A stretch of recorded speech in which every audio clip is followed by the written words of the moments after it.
आज की इस वीडियो में सभी विद्यार्थियों का स्वागत है। आज सभी के लिए इस वीडियो में हम चर्चा करने वाले हैं बिहार शिक्षक भर्ती से संबंधित आए हुए प्रश्न में कुछ बच्चों ने ऑब्जेक्शन के रिगार्डिंग जो है बोर्ड को चैलेंज करने की कोशिश कर रहे हैं, जिसकी अंतिम तिथि 20 तारीख है, यानी आज लास्ट डेट है।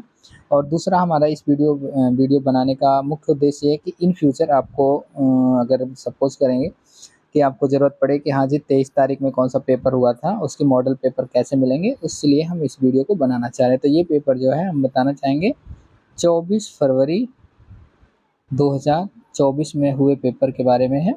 तो आप लोग इस पेपर को ध्यानपूर्वक समझिएगा और क्वेश्चन के आंसर्स भी इसमें लिखे गए हैं और उससे संबंधित आज की इस वीडियो में हम आपसे चर्चा करने वाले हैं। चलिए फिर मिलते हैं आगे की क्वेश्चन में। तो सबसे पहला क्वेश्चन है जो आपको ऑन स्क्रीन आपको दिखाई भी दे रहा है। पहला है, बच्चों द्वारा समग्र शारीरिक व मानसिक स्वास्थ्य अधिगम है, किसके संबंध है? फैसिलिटेनेस को सुसंगठित करता है। इसका आंसर नंबर है 4 राइट है, जो कि आपको बोर्ड पे दिखाई दे रहा है। इसी तरह से एक एक क्वेश्चन करके हम बताएंगे, तो हम ज़्यादा समय नहीं लेंगे क्योंकि शायद ज़्यादा समय लेंगे तो अब वीडियो लंबी हो जाएगी, तो बच्चों को लगता है कि सर अपनी ज़्यादा समय ले रहे हैं। तो कोशिश करेंगे कि आप लोग धीरे-धीरे जल्दी से बताने की कोशिश करें। तो पहले क्वेश्चन का आंसर जिसने भी दिया उसका ये क्वेश्चन राइट है। और दूसरे नंबर पे हम चर्चा करते हैं कि क्वेश्चन नंबर सेकंड जो दिया गया है, आपने देख सकते हैं 52 से है। कह रहा है निम्नलिखित में स्थूलगामक गतिक कौशल किसे कहते हैं, जिसको ग्रास मोटर बोला जाता है। ग्रास मोटर क्या होता है? और एक फाइन मोटर होता है। तो फाइन मोटर और ग्रास मोटर से क्वेश्चन बनाए गए हैं। तो इसमें कहा गया है, उसके आंसर आप देख सकते हैं। तो इसके राइट आंसर है स्विमिंग। स्विमिंग करना ये करेक्ट आंसर है, यानी कि स्विमिंग के दौरान आपको ग्रास मोटर में जो है बड़ी चीज़ों के बारे में चर्चा की जाती है और फाइन मोटर में जैसे सुई से काम करना या 2 या 3 फिंगर से काम करना, जैसे पूरे पंजे का उपयोग किया जाता है, उसको ग्रास मोटर बोला जाता है। और जो कुछ टिप्स की तरह यूज़ करते हैं तो उसको फाइन मोटर में चर्चा की जाती है। तो इसका राइट आंसर जो है 4 है, तो आप लोग देख सकते हैं। उसके बाद आगे आते हैं क्वेश्चन नंबर नेक्स्ट पे। इसमें कहा गया है, क्वेश्चन आप लोग देख के पढ़ सकते हैं और क्योंकि समय ज़्यादा लगेगा हम पढ़ेंगे, लेकिन जल्दी-जल्दी कोशिश करेंगे पढ़ने के लिए। कह रहा है प्रारंभिक बाल्यावस्था में वृद्धि स्पेस और सोच स्पेस में, जबकि इसमें सारी फिल इन द ब्लैंक्स है, इसके बारे में आपको लिखना होगा। तो इसके आंसर जो है राइट आंसर है 4। तो इसमें देख सकते हैं और सारी दी गई हैं, तो एक बार इसको ध्यानपूर्वक समझने की इस तरह कोशिश करेंगे तो शायद आपको आसानी से समझ में आ जाएगी। क्वेश्चन नंबर नेक्स्ट के बारे में चर्चा करेंगे 154 पे, यानी कि चौथा क्वेश्चन है। चौथा क्वेश्चन है कि रोही का मानना है कि उसके ठीक से पढ़ाई नहीं कर पाए, जिसके कारण विज्ञान की परीक्षा में अच्छे नंबर नहीं आए हैं, जबकि वह विज्ञान में बहुत अच्छा प्रदर्शन कर सकती है। रूही अपने प्रदर्शन का आरोपित किस कारण कर रही है, किसका कार्य कर रही है? इसमें लैक ऑफ इफेक्ट है। क्या है लैक ऑफ इफेक्ट? मतलब कि उनकी जो कोशिश करने की कमियां हैं, यानी कि उसके जो कहते नहीं कि हमने कोशिश नहीं करी किसी चीज़ को, तो इसके लिए हमारा ये क्वेश्चन नंबर थर्ड का आंसर ही राइट होगा। बाकी और उससे मिलता जुलता है, लेकिन वो सब राइट आंसर से माना जाएगा। अगला है, बोर्ड ने भी यही किया है और इसमें ट्रू फॉल्स दिए गए हैं, इसको थोड़ा ज़्यादा समय लगने वाले हैं, तो ये भी आप देख सकते हैं इसके आंसर। नेक्स्ट आंसर है क्वेश्चन नंबर 4 के आंसर ये है, जिसमें दिया गया है, आप देख सकते हैं क्वेश्चन नंबर 4 के आंसर ये हो सकते हैं। क्योंकि इसमें घुमाने वाले क्वेश्चन तो इसलिए हम वैसे नहीं पढ़ रहे हैं। अगला है 7 नंबर क्वेश्चन, जिसमें कह रहा है प्रगतिशील शिक्षा के बारे में निम्नलिखित में से कौन सा कथन बताता है कि शिक्षा स्वयं ही जीवन है? इसके बारे में राइट आंसर 3 है। राइट आंसर के बारे में देखेंगे और देखेंगे तो शायद समझ आता है, इसलिए हम कोशिश करेंगे आपको आंसर्स बताते चलेंगे और आप एक एक करके देख जाते हैं। क्वेश्चन नंबर 8 की तरफ चलते हैं। क्वेश्चन नंबर 1 में कह रहा है, यह मान्यता की भौतिक वस्तुएं जैसे गुड़िया कार से सजीव गुण होते हैं क्या कहलाती है? इसमें पहला है हमारा आंसर इसकी जीववादी सोच, यानी कि जिसमें कि हर चीज़ में जीव होता है, ऐसा उनका सोच है। इसका आंसर सी होगा। उसके बाद आगे आते हैं 9 नंबर क्वेश्चन पे। इसमें दिया गया है कि बहुबुद्धि का सिद्धांत पर जोर दिया था। बहुबुद्धि सिद्धांत पे सबसे ज़्यादा जोर किसने दिया था? कि इसमें आंसर होगा बुद्धिमत्ता को विभिन्न दशाएं होती हैं, उसके बारे में इसका राइट आंसर हो सकता है। अब अगले हम क्वेश्चन की तरफ चलते हैं, क्वेश्चन नंबर 10 की। क्वेश्चन नंबर 10 का जो है एक बार पढ़ेंगे। लॉरेंस कोहलबर्ग ने के सिद्धांत के अनुसार किसी कार्य को इसलिए करना चाहिए क्योंकि दूसरे इसे स्वीकार करते हैं, नैतिक क्रिया के किस चरण को दर्शाता है? यानी कि जो लॉरेंस कोहलबर्ग जी का कल अलग अलग 7 उन्होंने एरियाज दिया था, 7 एरिया के बारे में आपको समझना होगा। इसका जो आंसर होगा कन्वर्शनल स्टेज में, ये हमारा आंसर राइट होगा। अगली तरफ चलते हैं। क्वेश्चन नंबर 11 की तरफ। इसमें कहा गया है ये खेल क्रिया के दौरान चोट लगने पर रोहन रोने लगता है। यह देखकर उसके पिता ने कहा लड़कियों की तरह व्यवहार ना करें। इसमें कौन सी बातें बात करी गई? तो इसमें सीधा सीधा आपको दिख रहा है कि रूढ़िवादी जो गलत है, यानी कि जेंडर जेंडर के बारे में, यानी कि रूढ़ी लाइक रिफ्लेक्शन ऑफ जेंडर्स के बारे में किया गया, साफ साफ आपको दिख रहा है। तो ये सारी चीज़ें हैं वो आपको आंसर्स तुरंत सामने दिख रहे हैं, तो आप देख सकते हैं। अगला है 12 नंबर क्वेश्चन। एनईपी 2020 के बारे में राष्ट्रीय शिक्षा नीति जो है, एक शिक्षक को शिक्षण टीचिंग एंड लर्निंग प्रोसेस के दौरान प्राइमरी स्कूल के बच्चे में संप्रेषण के लिए कौन सी भाषा का उपयोग करेगा? तो इसमें ज़्यादा से ज़्यादा हमारी जो एनईपी 2020 है, इसमें आप लोगों ने पढ़ा भी है, काफ़ी लोगों ने देखा भी है कि जो हमारी एनईपी 2020 सबसे ज़्यादा वो लिंग्विस्टिक लैंग्वेज है उस पे ज़्यादा फोकस करती है, यानी कि जो हमारी मदर टंग है उस पे सबसे ज़्यादा फोकस करती है। क्योंकि बच्चा फर्स्ट टाइम स्कूल आता है तो उसके पास बहुत सारी भाषाओं में से सबसे पहली भाषा होती है मदर टंग होती है। तो उसके सिखाने के बाद उसकी जो भाषा है उसमें कैसे परिवर्तन करना है उसके बारे में एनईपी 2020 में बहुत सारी बातें कही गई हैं। तो आप इसको आंसर ये समझ सकते हैं, आंसर नंबर 4 राइट है। अगला है क्वेश्चन नंबर 13। क्वेश्चन नंबर 13 में कह रहा है बचपन के आरंभ में बचपन के प्रारंभिक सालों में किस पर ध्यान केंद्रित की गई है? ये सारे क्वेश्चन हैं, इसके आंसर्स जो है राइट आंसर 3 है। इसमें कैंडिडेट ने जो दिया है वो गलत दिया है, बाकी इसका जो राइट आंसर होगा ये 4 होगा। आप लोग इसको ध्यानपूर्वक देख लेंगे, समझने की कोशिश करेंगे। नेक्स्ट है 14 नंबर क्वेश्चन। 14 नंबर क्वेश्चन में अधिगम के लिए आकलन का मुख्य कार्य क्या है? आकलन का मुख्य लक्ष्य क्या होना चाहिए?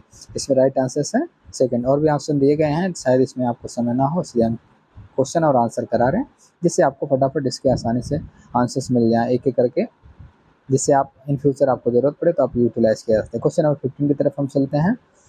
15 में क्वेश्चन नंबर दिया गया है, आप पढ़ सकते हैं और देख भी सकते हैं। निम्नलिखित में से कौन सा ऐसा प्रश्न का उदाहरण है जिसे विद्यार्थी की अपनी सोच पर विचार करने की आवश्यकता होती है? इसका राइट आंसर जो है पहला है कि how to think about the use toward change since the being the classes, यानी कक्षा की शुरुआत के क्रियाओं में उपयोग करने की उसकी समझ कैसी बदली जाए। क्वेश्चन नंबर नेक्स्ट की तरफ चलेंगे 16 नंबर में। क्वेश्चन नंबर 16 में कहा गया है समावेशी कक्षा में किस पर जोर दिया जाता है? समावेशी कक्षा होती है तो हर बच्चे में सामर्थ्य को अधिकता करने के लिए उसको अपॉर्चुनिटी देना सबसे ज़्यादा इम्पोर्टेंट है, क्योंकि अगर किसी को अपॉर्चुनिटी मिलेगी तो कार्य करने के लिए वो उत्सुकता उसकी जो है डेवलप होती रहेगी, जिससे वो कि जो कौशल होगा उसको सीखने में आसानी या सुविधा महसूस कर सकता है। अगला है विविध पृष्ठभूमियों में के अधिगमकर्ताओं को संबोधित करते हैं तो एक अध्यापक को क्या करना चाहिए? इसमें राष्ट्र में विविध विषयों विन्यासों से उदाहरण लेने चाहिए, यानी कि उदाहरण से बच्चों को और आसानी से क्वेश्चन को सिखाया और पढ़ाया जा सकता है।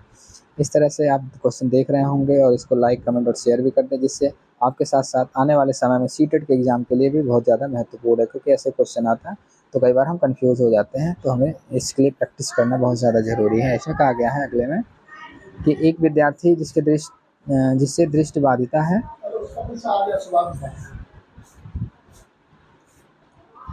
बच्चा दृष्टिबाधित है लेकिन उसमें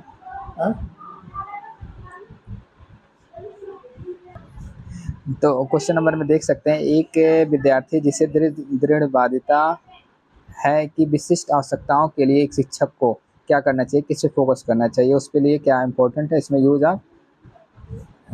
of variety and textile manipulating and material use करना, इस प्रकार के स्पर्श और हस्त कौशल सामग्री का उपयोग करना चाहिए, जिससे बच्चों को ब्रेल के बारे में अच्छे से सिखाया जा सके, क्योंकि ब्रेल के लिए ऐसे एस्टिमेट या जो उनके मटेरियल हैं उसका उपयोग करना बहुत ज़्यादा इंपॉर्टेंट होता है। क्वेश्चन नंबर नेक्स्ट की तरफ अगर हम चलते हैं तो इसमें कह रहा है आज संवेदनशील बच्चों को सिखाने में मदद करने के लिए निम्नलिखित में से कौन सा तरीका उपयुक्त नहीं है, यानी कि इसमें नेगेटिविटी पूछी गई है। तो सबसे जो हमारा बेचैनी होने का असर फटकार लगाना, यानी किसी बच्चे को डांटना, ये शिक्षा का अधिकार अधिनियम के तहत ये आप गलत कर रहे हैं। तो किसी भी बच्चे को आप ऐसा नहीं कर सकते कि उसके बेवजह डांटें या कोई फटकार लगाए। उनको समझाने के लिए टीचर का मतलब है कि हर स्थिति में टीचर का मतलब ही वही है कि हर स्थिति में बच्चों को उनके एटमॉस्फेयर से शिक्षा की तरफ मूव करना।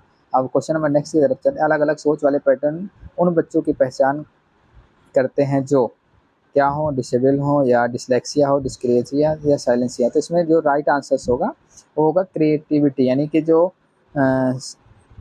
सृजनात्मकता वाले बच्चे होते हैं वो हर चीज़ को अलग अलग तरीके से सोचने की कोशिश करते हैं, इसको क्रिएटिव माइंड वाले बच्चे भी कह सकते हैं आप।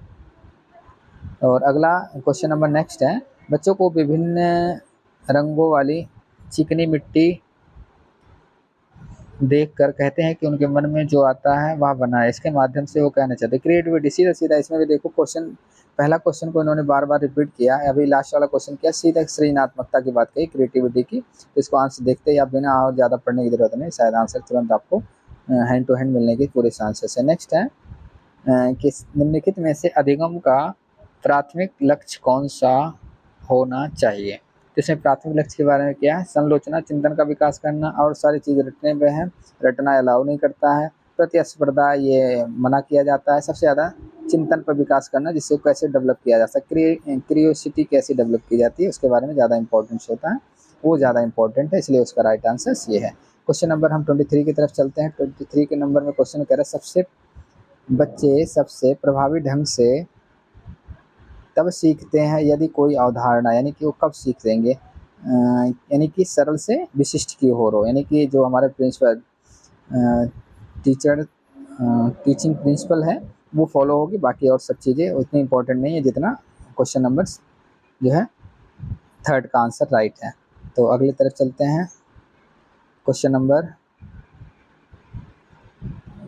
24 की तरफ। 24 में क्वेश्चन नंबर कहा गया है, अनुभवनात्मक अधिगम किस पर बल देता है, यानी कि जो हमारा एक्सपेरिमेंटल लर्निंग स्टडीज़ है उस पर किस पे फोकस किया जाता है, उसका राइट आंसर क्या होगा। पहला क्या है, यह प्रक्रिया के बजाय अधिगम को एक उत्पादन के रूप में देखता है, तो ये गलत है। दूसरा है, आलोचनात्मक प्रतिबिंब में महत्व देता है। आलोचनात्मक मतलब क्या होता है, क्यूरियोसिटी की बात की गई है, जिससे बच्चा सीखने की कोशिश करता है। आगे है नियंत्रण और सीखने पूर्वाग्रह की भावना, तो ऐसा नहीं है, जो राइट आंसर है वो जो है सेकंड है, सेकंड को आपने देख लिया। और इसी तरह से आगे बढ़ते हैं हम क्वेश्चन नंबर 25 की तरफ। क्वेश्चन नंबर 25 में आप देख सकते हैं, समस्या समाधान क्षमताओं को किस प्रकार सुसाध्य किया जा सकता है। इसका आंसर आप देख सकते हैं, पहला दिया है लगातार अभ्यास और क्रियान्वयन पर जोर देकर। जोर देने से देखो यहाँ पे एक शब्द इन्होंने जोर की बात कर दिया, तो ये इसलिए गलत हो गया। दूसरे में कह रहा है encourage the fix process of solve the problem. कोई भी समस्या का समाधान अगर होता करना है तो उसको बढ़ावा देने के लिए कोई फिक्सेशन की ज़रूरत नहीं होती है। और अगले क्वेश्चन कह रहा है समान रूप से इस्तेमाल को बढ़ावा देना, यानी कि जो बच्चा कर रहा है, सीख रहा है, तो उसको हमें प्रमोट करना होता है, तो इसलिए उनके इस्तेमाल करने के प्रोसेस में परिवर्तन कर सकते हैं, ना कि उनको डिकरेज की साइड ले सकते हैं। तो इसलिए क्वेश्चन नंबर इसका राइट आंसर है 3। और रॉन्ग क्वेश्चन अगला भी है, ये भी गलत हो सकता है। और हम अगली तरफ चलते हैं, क्वेश्चन नंबर 26 की तरफ।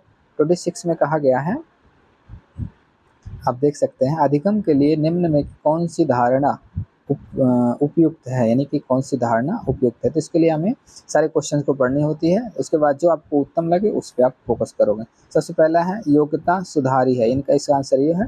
दूसरे में कहता है एबिलिटी टू फिक्स, यानी योग्यता का अटल। ये कोई ज़रूरी नहीं है योग्यता जो अटल है वो हर चीज़ को अच्छे से कर सकता है, ज़रूरी नहीं है कि कोई बच्चा गाना गाने में अच्छा है तो वो डांस मतलब क्रिकेट भी अच्छा खेल लेगा, या मतलब हर एक की अलग अलग क्यूरियोसिटी होती है बच्चों में, वो चीज़ ज़्यादा अच्छी ज़रूरत होती है समझने की। अगला कह रहा है प्रयासों में कोई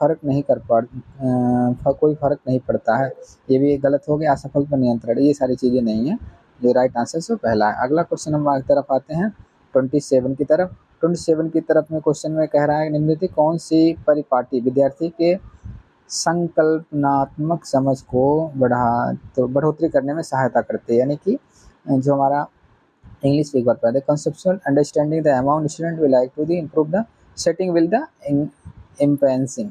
तो इसमें जो आंसर होगा उसका जो हमारा देखो, सबसे पहले अगर हम प्रतिस्पर्धा की बात करें तो बच्चे प्रतिस्पर्धा में वो निगेटिविटी चली जाती है, और अगर केवल पुस्तकीय ज्ञान से ही सब कुछ पढ़ना हो तो भी कहीं ना कहीं हमारे लिए नुकसानदेह करती है। और बारंबार परीक्षाएं, जरूरी है कि आप हमेशा परीक्षाएं कराते रहें तो ही बच्चा परफेक्ट हो सकता है, ये पॉसिबिलिटी नहीं हो पाएगा। तो यानी कि अब देखा जाए तो ये 3 ऑप्शन इसके बिल्कुल रॉन्ग है। और चौथा है अन्वेषण और संवाद, यानी कि जो हमारी अन्वेषण की बात करता है, अन्वेषण का मतलब समझ रहे हैं आप लोग, जब बच्चे में जो डायलॉग सिस्टम, यानी कि आपस में क्वेश्चन के डिस्कस होते हैं, तो उससे बच्चे बहुत ही आसानी से सीख सकते हैं, ऐसा मानना है।